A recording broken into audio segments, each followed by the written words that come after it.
Baik, kita mulai. Ya kelihatannya bulan ini tidak seperti bulan lalu. Kalau bulan lalu banyak tutur-tuturnya. Di sini nasihat-nasihat. Bulan ini kita belajar beneran. Kita akan ketemu banyak teori-teori. Jadi mumpung perkuliahan juga sudah dimulai, meskipun sebagian besar ya daring, jarak jauh, kita juga edok-edoknya kayak mulai kuliah, mulai sinau, belajar lagi, nambah ilmu. Malam hari ini judul materi kita ragam pengalaman keagamaan. Saya beri judul seperti ini, nanti bagi teman-teman mahasiswa, materi malam hari ini sebagian besar saya ambil dari tokoh filosof pragmatis namanya William James. Beliau ini nulis Varieties of Religious Experience. Jadi macam-macam pengalaman keagamaan. Meskipun nanti saya sisipkan juga beberapa tokoh lain untuk memperkaya. Jadi yang ingin mendalami itu, tema ini silahkan akses buku itu. Bukunya agak tebal. Sebenarnya bagi mahasiswa yang belajar studi agama pasti sudah menyentuh buku itu. Karena agak tebal, mungkin teman-teman mahasiswa jadi malas membaca. Biasanya yang nekat baca juga terus bingung isinya apa toh ya, kok bulet biasanya gitu. Maka malam hari ini saya bantu membacakan sedikit-sedikit. Nanti sisanya ya teman-teman kejar sendiri dari sana.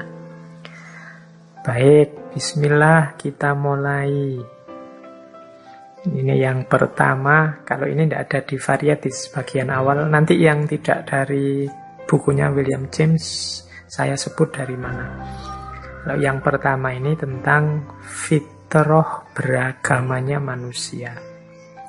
Ini karena beberapa kali saya dapat pertanyaan seperti ini. Mengapa sih orang itu kok harus beragama? Bahkan ada tokoh namanya Will Durant yang bilang bahwa agama itu sudah ribuan kali dicoba dibunuh oleh manusia. Karena dianggap kontraproduktif lah, karena dianggap malah merusak lah, karena dianggap hanya sumbernya konflik lah, dan macam-macam.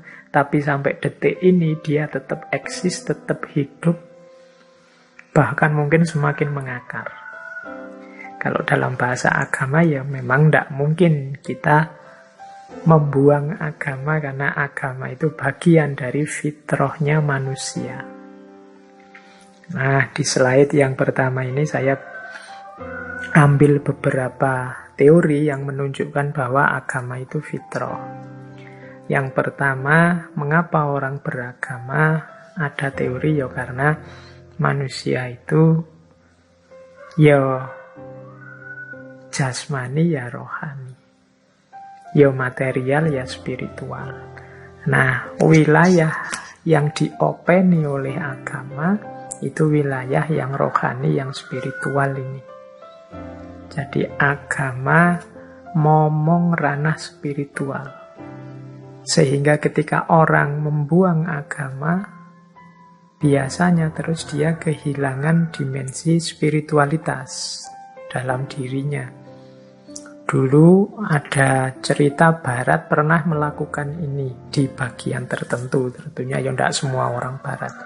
Ketika awal-awal modern, banyak kritik terhadap agama yang dianggap mendominasi, terus banyak orang mengambil ideologi ateis, ada yang ideologi deistik, ada yang banyak yang ngambil ideologi sekuler. Jadi menyisihkan agama, ada yang sampai membuang agama. Terus belakangan muncul gerakan namanya spiritualitas baru atau New Age. Ini sebenarnya simbol bahwa ternyata agama yang dibuang-buang, disisih-sisihkan itu ya masih dirindukan karena dia bagian dari jiwa kita, bagian dari hidup kita yang utuh. Dia harus juga diopeni, tidak cuma yang materi, yang lahiriah. Maka alasan pertama mengapa harus agama ya longing for spirituality. Kerinduan spiritual. Kemudian yang kedua ada psychological anxiety, kecemasan psikologis. Kecemasan psikologis ini biasanya kegelisahan kita. Ini besok saya mau jadi apa ya? Hidupku kok serba tidak mesti ya? Kalau tiba-tiba tidak lama lagi saya meninggal, apa ya yang terjadi? Dan seterusnya. Ini namanya psychological anxiety. Jadi kecemasan hidup. Yang mencari jawabannya susah. Mencari jawaban yang nyaman, yang membuat kita tenang itu tidak mudah. Nah, banyak orang kemudian larinya ke agama. Jadi karena kecemasan psikologisnya, agama punya efek menenangkan. Membuat kita, meskipun mungkin kegelisahanmu tidak terjawab tuntas, tapi membuatmu tenang dengan agama. Seperti kayak teman-teman bilang, ya pasrahkan saja semuanya pada Allah. Itu namanya psychological anxiety. Kemudian orang tidak bisa lepas dari agama juga biasanya karena kekecewaan terhadap dunia. Ada worldly chaos. Dunia ini rusak, dunia ini hancur. Kalau diserahkan, dipasrahkan pada manusia saja, masalah tidak akan selesai. Nah, ini namanya worldly chaos, kekacauan dunia. Manusia tidak bisa ngatasi. Yang bisa ngatasi harus ada intervensi Tuhan. Dari situ kemudian orang mencoba lari ke agama. Seperti hari-hari ini kan hampir semua manusia di dunia kebingungan melawan virus kecil namanya corona. Nah, ketika orang dalam kebingungan, dalam keputusasaan menghadapi segala kekacauan ini, jawaban paling menenangkan kan, ayo dipasrahkan semua pada Tuhan. Ayo kita mendekat ke Allah, ambil hikmahnya yang baik-baik. Nah, ini ilustrasi untuk menjelaskan mengapa orang kemudian lebih lebih cenderung pada agama. Kemudian ada juga deeper consciousness. Deeper consciousness itu kesadaran dalam. Oh, ini bagi teman-teman ini biasanya yang suka merenung, suka tafakur, berpikir, memikirkan hidupmu sendiri. Mengapa kok begini? Aku ini asalnya dari mana? Mau kembali kemana? Hakikat hidup ini apa? Kemungkinan besar deeper consciousness ini akan mengarahkan kita pada sesuatu yang besar, sesuatu yang menguasai hidup, sesuatu yang maha kuasa dan seterusnya di alam semesta ini. Jadi akan membawa kita kepada keimanan kepada Tuhan. Jadi mengapa orang masih beragama? Ya karena orang masih mau berpikir, masih mau merenung. Jadi mikir dan merenung itu penting. Biar kita sadar hakikat diri kita yang sejati. Nggak usah nunggu besok kalau tua, ya dimulai sekarang sejak muda. Biar lebih mantap. Deeper consciousness-nya.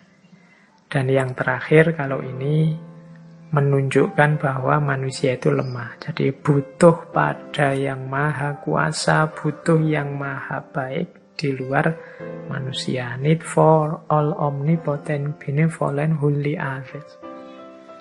Jadi kita ini serba terbatas, serba lemah, serba tidak berdaya. Bahkan menentukan nasib kita sendiri, kita tidak mampu. Bisanya kita berusaha mengubah nasib. Maka ternyata ada yang lebih kuasa di luar kita. Nah, itulah Tuhan. Maka dan kebutuhan ini sifatnya ya integral dalam diri kita. Ada dalam diri kita. Kita sadari apa enggak. Jadi diam-diam kita itu membutuhkan Tuhan. Makanya ada yang punya teori bahwa seateis apapun orang, ya sebenarnya dia bukan berarti tidak beragama, tapi agamanya saja yang beda dengan kita. Mungkin dia tidak mempertuhankan Tuhan kita atau Tuhan-Tuhan dari agama-agama yang kita kenal.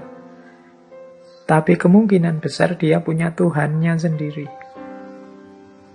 Yang dia posisikan sebagai superior, sebagai menguasai segalanya, mengatasi segalanya. Ya mungkin Tuhannya sendiri itu bisa dalam bentuk hukum alam, bisa dalam bentuk kebijaksanaan apa, atau figur, atau bahkan mungkin kekayaan, materi, macam-macam. Nah, itu menunjukkan sebenarnya orang itu tidak bisa bebas, mandiri, merdeka, seperti yang anak-anak muda, teman-teman muda sering impikan, bebas mutlak. Enggak. Diam-diam kita ini butuh sesuatu, tempat kita bergantung, tempat kita bersandar. Makanya kata agama dalam bahasa Inggris, religion, itu asal katanya religare. Religare itu mengikat kembali. Re itu kembali, ligare itu mengikat. Jadi mengikat kembali, karena manusia itu butuh terikat dengan sesuatu. Sehingga para sufi mengingatkan hati-hati dengan keterikatan dunia. Karena kalau orang sudah terikat dunia, biasanya lupa dengan Tuhan. Orang tidak bisa tidak terikat dengan apapun.